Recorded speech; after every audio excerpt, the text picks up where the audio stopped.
हर हर महादेव। राम राम भाई साਰਿਆਂ ने। एस सारथी ब्लॉग्स में आपका स्वागत है। और जैसे कि मैंने आपको बताया था कि 1 तारीख 2025 से मेरा न्यू ब्लॉग आने वाला है, जिसमें मैं अपनी पूरी 12 ज्योतिर्लिंग की जो भी यात्रा है महादेव की वो पूरी कवर करने वाला हूँ, आप लोगों को मैं बताने वाला हूँ। तो आज है 1 तारीख और 2024 चला गया। आज है 2025 का पहला दिन, 1 जनवरी। तो जैसा कि मैंने आपको बताया था कि सबसे पहले मैं अपने बारे में बता दूं।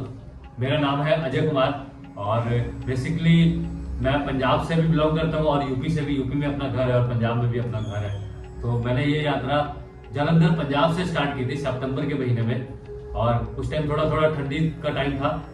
तो जैसे मैंने यात्रा शुरू की वो मैं आपको बताने वाला हूँ कि यात्रा मैंने शुरू कैसे की।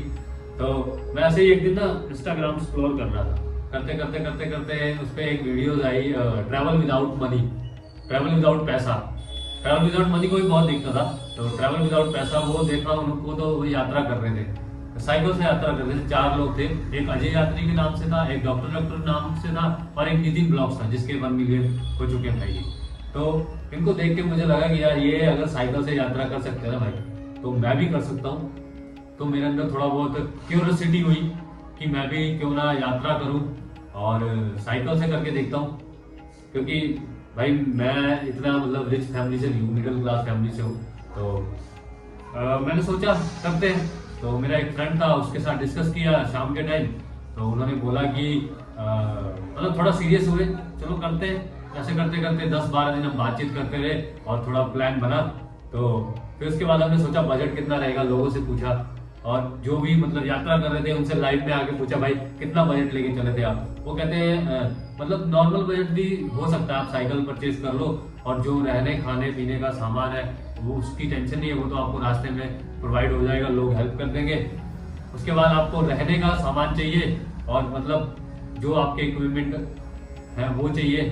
साइकिल के साथ जो मतलब पंचर का सामान हो गया, अपना रहने का कैंपिंग टेंट हो गया, यही ओढ़ने का सामान हो गया, कंबल हो गया, यही सब चीज़ें चाहिए। तो एक मन तो आया कि यार आसान तो नहीं है 12,000 किलोमीटर यात्रा, वो भी 12 ज्योतिर्लिंग महादेव की यात्रा। तो मैंने कहा चलो ये कर सकते हैं तो मैं क्यों नहीं कर सकता। तो मेरा फ्रेंड था, कहता चलो हम दोनों करेंगे, कोई दिक्कत नहीं होगी। तो ऐसे करते हमको 2 महीना बीत गया। 2 महीने से हम सोचने लगे कैसे करें। फिर हमने सोचा क्यों ना हम, मेरी सैलरी थी 10-12 हज़ार रुपये कमा लेता था मैं महीने के, तो वो भाई भी 12 से 15 हज़ार कमा लेता था। तो ऐसे हमने प्लान बनाया कि ऐसा करते, सबसे पहले हम साइकिल लेते और 20-30 हज़ार का बजट रखेंगे और चलेंगे, यात्रा करेंगे, महादेव की यात्रा करेंगे, 12 ज्योतिर्लिंग महादेव के करेंगे। तो ऐसे करते प्लान बनने लगा और हम निकलने का सोचने लगे। फिर घर वालों की बारी आई। सबसे मेन बैरियर था घर वाले हमारे। तो मैंने मम्मी को बोला मैं ऐसे यात्रा कर रहा हूँ तो मुझे जाने दीजिए। तो घर वाले कह रहे हैं नहीं रहने दो, क्या चीज़ की कमी है आपको, घर पे सब कुछ मिल रहा है, क्यों यात्रा करनी है, इससे क्या होगा। सबसे बड़ा क्वेश्चन होता है भाई इससे क्या होगा। तो कहीं ना कहीं फिर मैं भी डिमोटिवेट होने लगा और सोचने लगा कि निकलूँ कि ना निकलूँ। कभी निकला नहीं था और सबसे बड़ी बात मैं बहुत एक शर्मीला किस्म का इंसान था। मतलब मैं ना कहीं जाके 4 लोगों में बात नहीं कर सकता, मतलब मेरी आदत नहीं थी।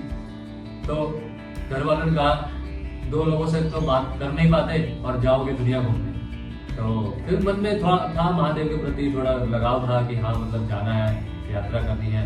फिर ऐसे करते घर वाले एग्री हुए, थोड़ा उनको बोला यूट्यूब से पैसा आता है, जाने दो, ऐसे ब्लॉग बनाएंगे तो पैसा आएगा। तो उस टाइम मतलब कुछ दिमाग में था नहीं कि मतलब ऐसा कुछ करना है, बस एक अंदर से था कि हाँ कुछ ना कुछ तो करना है लाइफ में। तो उसके बाद फिर क्या हुआ, फ्रेंड और हम दोनों गए, साइकिल ले आए परचेज करके 12,000 की। एक मेरे सोनू मामा है, अभिषेक नाम से, मतलब अभिषेक नाम है, उनको प्यार से सोनू बोलते हैं। उन्होंने मेरी बहुत हेल्प की, उनके साथ में जॉब वगैरह करता था। तो उन्होंने बोला कि जब तुझे निकलना ही है तो निकल, पैसे मैं करूँगा। तो मुझे लगा कि हाँ और हिम्मत मिल गई मुझको कि यार पीछे सपोर्ट करने वाले भी हैं। तो मैंने कहा चलो आप सपोर्ट कर रहे हो तो मुझे क्या चीज़ की दिक्कत है। उन्होंने बोला आप यात्रा में निकलो, जो भी पैसे की कमी पेशी होगी वो मैं आपको पे करूँगा। तो एक तरफ से तो सहारा मिल गया, घर वालों ने बोला कि नहीं जाना तो मेरे को थोड़ा सपोर्ट मिल गया मामा की वजह से। तो फिर घर वाले भी मान ही जाते हैं, अगर आप किसी भी चीज़ को सच्चे दिल से और लगन से करो तो घर वाले भी आपका मतलब भला ही चाहते हैं। तो घर वाले मान गए। तो उसके बाद निकलने की बारी हुई तो मेरे फ्रेंड को थोड़ा फाइनेंशियल प्रॉब्लम हो गई घर पे। तो वो भाई नहीं निकल पाया। तो कुछ फैमिली कंडीशन भी होती है, वो नहीं निकल पाया। फिर बारी हुई मेरे को अकेले निकल रही। अब भाई आप सोच सकते हो, एक अकेले निकलना, अकेले साइकिल से यात्रा करना बहुत मुश्किल काम है, और खास करके घर वालों के लिए। और घर का मैं अकेला हूँ घर का, तो होता ना कि घर का अकेला है, क्या जरूरी है, सब कुछ तो तेरा ही है ना। तो ऐसे करते करते करते करते फिर घर वालों ने बोला जब निकलना ही तो निकलो बाबू। तो रात का समय था और शायद सोमवार का दिन था। एतवार को रात को सोया और सुबह की पूरी प्लानिंग थी। जाके मैं कैंपिंग टेंट भी ले आया था, सारा सामान ले आया था जो भी मतलब इक्विपमेंट लगते हैं, तो लेके आया। उसके बाद क्या हुआ कि सुबह मॉर्निंग में निकल रहा था। मैंने सोचा कि मॉर्निंग में ना मैं जल्दी निकलूँगा, कोई मेरे को देखेगा नहीं, क्योंकि मेरे को थोड़ा शर्म आती थी यार, क्या देखेंगे लोग, साइकिल से जा रहा है यात्रा करने। तो बहन से कल रात को ड्राइंग में बनवाया कि 12 ज्योतिर्लिंग लिख दो, तो उस पर AS आरती ब्लॉग्स के नाम से मैंने चैनल बनाया और वही लिख दिया और उसको साइकिल के आगे लगा दिया मैंने। फिर ऐसे मैंने अपनी शुरू में यात्रा शुरू की। तो शुरू में मम्मी पापा के मतलब पैर छूने के बाद थोड़ा इमोशनल हो गया था, मम्मी डैडी भी इमोशनल हो गए थे। और फर्स्ट टाइम निकल रहा था तो आंखों में आंसू थे और माँ बाप का आशीर्वाद लिया। फिर सुबह मैं मॉर्निंग में 6 बजे निकल गया घर से। तो पहले दिन साइकिल चला रहा था तो लोगों की नज़रें मेरे ऊपर, मैं ऐसे मुंडे नीचे करके, मेरे को बहुत ऑकवर्ड लग रहा था कि लोग मुझे किस तरीके से देख रहे हैं। और बोलना भी नहीं आता था भाई, मेरे को कैमरा पकड़ के ब्लॉग बनाना भी नहीं आता था। मैं इतना भी नहीं बोल पाता था हर हर महादेव कैसे हो। तो भाई कहते ना, आप कोई भी चीज़ अगर ठान लेते हो ना तो महादेव आपका साथ देते हैं। और मैं तो यात्रा ही महादेव की कर रहा था, तो वो तो मेरे साथ साथ में ही थे, किसी भी चीज़ की मुझे दिक्कत नहीं होने दी। ऐसे करते करते मैंने पहले दिन 25 किलोमीटर साइकिल चलाई और गुरुद्वारे में स्टे किया। सबसे पहले मैंने सुखचैन साहिब गुरुद्वारे में स्टे किया था जो फगवाड़ा में है। उसके बाद अगले दिन मैंने साइकिल चलाई, फिर मैं तिब्बी साहिब गुरुद्वारे में स्टे किया। और मतलब मैं बोलता था मैं ऐसे यात्रा कर रहा हूँ, तो मुझे बहुत ही सपोर्ट करते थे। पंजाब में तो इतनी ज़्यादा मुझे रिस्पेक्ट मिली और सपोर्ट मिली, पूछो ही मत, बहुत प्रेम प्यार मिला। और पंजाब में तो कोई इंसान भूखा नहीं रह सकता, ये तो सबसे मतलब बड़ा मिथ है। तो उसके बाद धीरे धीरे मैं पंजाब से निकला, चंडीगढ़ गया, चंडीगढ़ से फिर रोपड़, फिर वहाँ मानसा देवी मंदिर, फिर ऐसे करते करते करते 6-7 दिन हो गए मुझे। फिर उसके बाद मैं रास्ते में बहुत से लोगों ने मेरी हेल्प की। और मतलब शुरू में थोड़ा एक्सपीरियंस नहीं था तो मैं ज़्यादातर गुरुद्वारा ही रेफर करता था पंजाब में। तो ऐसे करते करते मैं पोंटा साहिब गुरुद्वारा पहुंचा जो कि देहरादून में है। तो वहाँ पे गया तो वहाँ एक ना 10-15 किलोमीटर पहले एक भाई मिले मेरे को जो बुलेट से थे। तो उन भाई ने ना पहाड़ी में मेरा हिम्मत और हौसला बढ़ाने के लिए मेरे साथ 15 से 20 किलोमीटर ना बुलेट से चले भाई।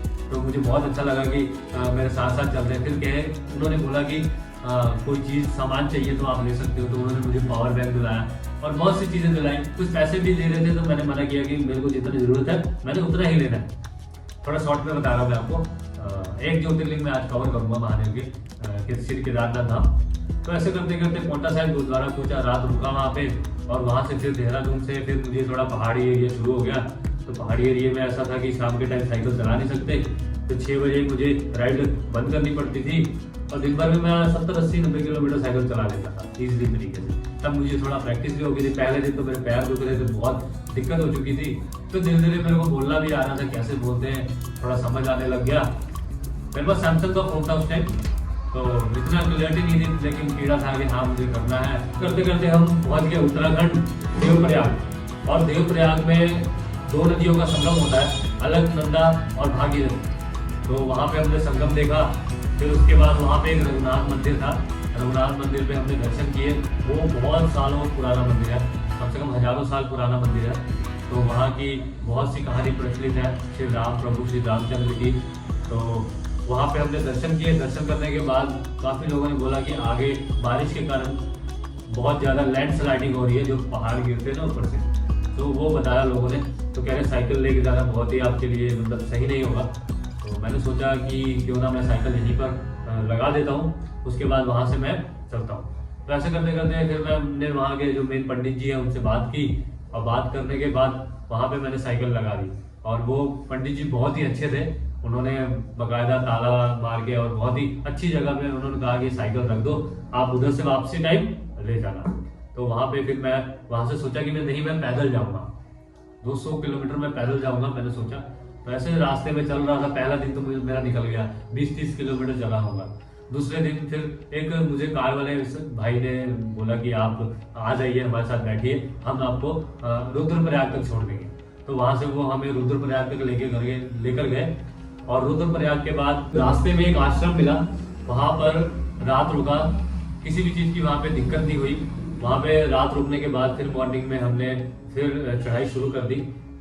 30 किलोमीटर चलने के बाद गुप्त काशी पहुंचे हम, और गुप्त काशी में भोलेनाथ का एक बहुत बड़ा मंदिर है और उसकी मान्यता बहुत ज़्यादा है, लेकिन आज के टाइम में वो लुप्त हो रहे हैं। उसकी थोड़ी बहुत मैं आपको कहानी बताता हूँ। जब कर्ण की हत्या का पाप लगा था पांडवों को, तो वहाँ पे क्या हुआ कि जैसे जैसे भोलेनाथ की पूजा करते थे तो भोलेनाथ जी नाराज थे पांडवों से। तो जैसे जैसे वो जहाँ जहाँ भोलेनाथ जी जाते थे वो पीछे पीछे जाते थे। तो जहाँ जहाँ पे भी भोलेनाथ जी के चरण पड़े हैं, जहाँ जहाँ भी रुके हैं भोलेनाथ जी, वहाँ वहाँ उन्होंने पांडवों ने मंदिर बनवाया वहाँ। ऐसे करके 160 मंदिर बनवाए थे, जो आज के टाइम में 20 से 25 मंदिर रह चुके हैं। तो वो भी केदारनाथ से जितना ही प्रचलित मंदिर है, लेकिन उसे आज के टाइम में ज़्यादा बढ़ावा नहीं मिला और लुप्त होता जा रहा है। तो वहाँ पे मैं रुका, रात रुका, पंचायत भवन है वहाँ पे, तो रात रुका। बहुत अच्छा नज़ारा था वहाँ पे, बहुत अच्छा सुकून की नींद आई, भोलेनाथ जी के दर्शन किए। फिर वहाँ से 10-15 किलोमीटर चलने के बाद तो वहाँ के लोग बहुत अच्छे थे। तो वहाँ पे एक लड़की जा रही थी स्कूल से, तो उन्होंने मेरे को बताया था कि मतलब वहाँ पे एक जगह है तो आप वहाँ पे स्टे कर सकते हो, क्योंकि शाम का टाइम था तो मुझे कहीं जगह नहीं मिली थी। तो उन्होंने मेरी बहुत बड़ी हेल्प की, उनका दिल से शुक्रिया करता हूँ। तो उसके बाद फिर वहाँ से मैं मॉर्निंग में निकला, चाय वगैरह दी उन्होंने और हेल्प की मेरी। तो मॉर्निंग में वहाँ से निकला मैं 15 से 20 किलोमीटर बाद पाटा। तो पाटा से फिर मुझे ना लिफ्ट मिल गई, तो वहाँ से मैं सीधा पहुँच गया सोनप्रयाग। और सोनप्रयाग में मैं पहुँचा रात को 8 बजे। 8 बजे पहुँचा, ठंड का मौसम बिल्कुल चेंज, तो बहुत ठंड लग रही थी वहाँ पे। तो रास्ते में काफ़ी भाई लोग भी मिले, साइकिलिस्ट मिले, तो ब्लॉग वगैरह बनाया मैंने। और उसके बाद फर्स्ट एक्सपीरियंस था मेरा, तो मुझे मतलब थोड़ा डर भी लग रहा था कि रात को 8 बज चुके हैं, मैं रात को स्टे कहाँ करूँगा। और लोगों से पूछा था तो लोग कहते हैं कि यहाँ पे थोड़ा मतलब बजट ज़्यादा हो जाता है, पैसे ज़्यादा लगते हैं रात को रेंट में रूम लेने के लिए। तो मेरे पास ज़्यादा पैसे नहीं थे भाई, मैं पैसे ज़्यादा कैरी करके नहीं चला था, मैं बस निकल गया था महादेव का नाम लेके। तो उसके बाद मैं सोनप्रयाग से 50 रुपये टैक्सी वाले लेते हैं, वहाँ से गौरीकुंड लेके जाते हैं हम। तो मैंने टैक्सी में बैठ गया, ऐसे बताया मैं यात्रा कर रहा हूँ। तो जब गौरीकुंड उन्होंने उतारा तो मुझसे एक भी पैसा नहीं लिया, 50 रुपये मैं दे रहा था, उन्होंने नहीं लिया। उन्होंने कहा कि हम इतना तो कर ही सकते हैं आपके लिए। तो उसके बाद फिर वहाँ से मतलब सुबह मैंने चढ़ाई शुरू कर दी थी केदारनाथ बाबा की। तो सुबह चढ़ाई शुरू कर दी थी, तो रात को वहाँ मैगी पूछा मैंने, तो मैगी 50 रुपये, वो जायज़ भी है क्योंकि इतनी ऊंची चढ़ाई पे कोई भी सामान मतलब गाड़ी से नहीं जाता, वो पिट्ठू से चढ़ाना पड़ता है या घोड़े या खच्चर, इनसे सामान चढ़ाना पड़ता है। इसलिए वहाँ पे प्राइस, किसी भी सामान का प्राइस डबल हो जाता है। तो मैंने 50 रुपये की मैगी खाई वहाँ पे, मैगी बहुत अच्छी बनाई थी भाई ने। उसके बाद रात को मैंने सोचा टेंट कहाँ पे लगाऊं, तो वहीं पे एक भाई ने टेंट लगाया हुआ था गौरीकुंड मंदिर के नीचे साइड। तो इस टाइम तो वो लुप्त हो चुका है। अभी पीछे बहुत ज़्यादा मतलब सुनामी आई थी वहाँ पे, ब्रिज वगैरह भी वहाँ का ख़त्म हो चुका है, जो रामबाण ब्रिज के नाम से माना जाता है केदारनाथ का। तो उसके बाद फिर मैं धीरे धीरे क्या हुआ कि रात टेंट लगाया, आराम से सोया। भाई भी टेंट लगाया था मेरे साथ, उसका वो नीचे उतर चुका था दर्शन करके, मेरे को जाना था। तो मैंने फिर वहाँ पे आराम से रात भर सोया, कोई दिक्कत नहीं हुई। फिर सुबह मॉर्निंग में उठा तो गौरीकुंड में एक कुंड है जिसमें गर्म पानी निकलता है। आप सोचो भगवान की कितनी कृपा है और कितनी शक्ति है वहाँ पे महादेव की कि उतने ठंडे इलाके में गर्म पानी निकलता है। तो वहाँ पे स्नान वगैरह किया हमने। स्नान करने के बाद तैयार हुए, तैयार होने के बाद 9-9:30 बजे समथिंग हमने चढ़ाई शुरू कर दी। और मैंने कहा कि मैं नंगे पैर ही चढ़ूंगा, मतलब मैंने पैर में कुछ भी नहीं डाला था, तो नंगे पैर चढ़ाई शुरू कर रहा था, महादेव का नाम लेके चढ़ा। और पीछे बैग भी मैंने कैरी किया हुआ था 15 से 20 किलो का। तो कहते हैं अगर आपकी महादेव में आस्था हो ना और विश्वास हो सच्चे दिल से, तो बाहर भी कुछ नहीं लगता। उस टाइम महादेव साक्षात तुम्हारे साथ चलते हैं, हाथ पकड़ के चलते हैं आपका। अगर आप सच्चे दिल से विश्वास करोगे ना तो आपको किसी भी चीज़ की दिक्कत नहीं होने देंगे महादेव। तो मैं ऐसे हंसते खेलते ट्रैक चढ़ गया 25 किलोमीटर। तो गया वहाँ पे, जब महादेव दूर से महादेव का मंदिर देखा, भोलेनाथ का, श्री केदारनाथ बाबा को देखा तो मेरे आंखों में आंसू थे और पैर में छाले थे। तो मुझे बहुत ही सुकून मिल रहा था कि आखिर महादेव की नगरी में मैं पहुंच गया। और उस टाइम इमोशनल हो चुका था भाई मैं पूरा। और शाम को 8:30 बजे करीब मैं पहुंचा था वहाँ पे।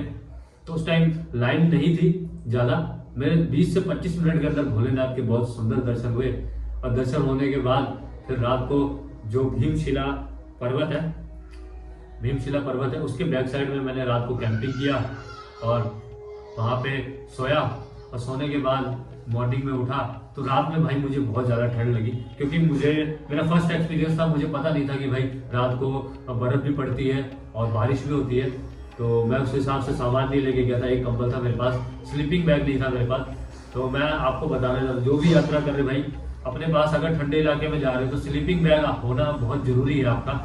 और थोड़ा वो कैंपिंग का सामान होना जरूरी है, कुछ बना सको आप, मैगी वगैरह कुछ कैरी कर सको, क्योंकि वहाँ पे खाना बहुत ज़्यादा महंगा है। आपको 200 रुपये थाली, 300 रुपये थाली तक का खाना मिलेगा वहाँ पे।